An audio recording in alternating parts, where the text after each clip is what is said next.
Hello everyone, एक बार फिर आप सभी का हमारे यूट्यूब चैनल पर स्वागत है। सरकार और संसद के कामकाज में सुप्रीम कोर्ट के दखल को लेकर उपराष्ट्रपति जगदीप धनखड़ का बयान चर्चा और बहस का मुद्दा बना हुआ है। इस लेख में हम यह समझाने की कोशिश करेंगे कि धनखड़ ने बयान क्यों दिया, उस बयान में उन्होंने क्या कहा, इस पूरे मामले के कानूनी और संवैधानिक आयाम क्या हैं। 8 अप्रैल को दिए एक फैसले में सुप्रीम कोर्ट ने तमिलनाडु के राज्यपाल की तरफ से रोके गए 10 विधेयकों को अपनी तरफ से मंजूरी दे दी। इस फैसले में कोर्ट ने विधेयकों पर फैसला लेने को लेकर राज्यपाल के लिए समय सीमा तय की। जस्टिस जेबी पार्डीवाला और आर महादेवन की बेंच ने इससे भी आगे बढ़ते हुए यह तय कर दिया कि राज्यपाल कोई विधेयक विचार के लिए राष्ट्रपति के पास भेजे तो राष्ट्रपति को उस पर 3 महीने के भीतर फैसला लेना चाहिए। अगर राष्ट्रपति ऐसा नहीं करते हैं तो राज्य सरकार कोर्ट का दरवाजा खटखटा सकती है। फैसले का यही हिस्सा इस समय विवादों में है। राज्यपाल और राष्ट्रपति के लिए टाइमलाइन तय करने वाले फैसले में सुप्रीम कोर्ट ने अनुच्छेद 142 के तहत मिली विशेष शक्तियों का इस्तेमाल किया है। यह अनुच्छेद कोर्ट को संपूर्ण न्याय के लिए उचित आदेश देने की शक्ति देता है।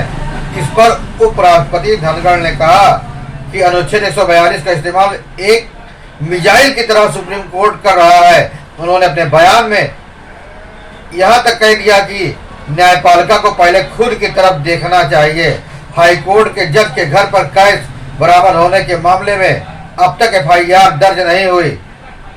संविधान के अनुच्छेद 201 में यह लिखा गया है कि अगर राज्यपाल किसी विधेयक को राष्ट्रपति के विचार के लिए भेजते हैं तो राष्ट्रपति उस विधेयक को मंजूर कर सकते हैं या मंजूरी देने से मना कर सकते हैं। इस अनुच्छेद में राष्ट्रपति की तरफ से फैसला लिए जाने के लिए कोई समय सीमा तय नहीं की गई है, लेकिन सुप्रीम कोर्ट के फैसले में अब यह कह दिया गया है कि राष्ट्रपति को 3 महीने के भीतर विधेयक पर फैसला लेना चाहिए। उपराष्ट्रपति और राज्यसभा के सभापति जगदीप धनखड़ ने इस पर निशाना साधते हुए कहा कि सुप्रीम कोर्ट शक्ति का दुरुपयोग कर रहा है। धनखड़ ने 2 जजों की तरफ से फैसला लेने पर भी सवाल उठाया है। उन्होंने कहा कि संविधान के अनुच्छेद 145(3) के तहत संविधान से जुड़ी व्याख्या करने का अधिकार 5 जजों की संविधान पीठ को है। धनखड़ ने यह भी कहा सुप्रीम कोर्ट में 34 जज हैं। उनके हिसाब से 5 जजों की संख्या बहुत कम है। संविधान से जुड़े किसी पहलू की व्याख्या करने के लिए सुप्रीम कोर्ट के सभी जजों के बहुमत का फैसला होना चाहिए।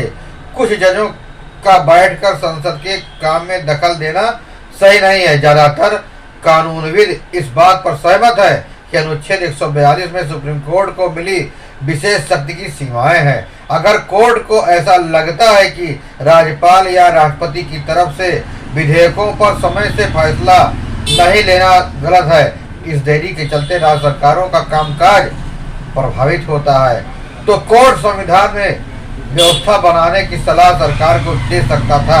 अनुच्छेद 361 के तहत राष्ट्रपति को किसी भी अदालती कार्रवाई से छूट हासिल है।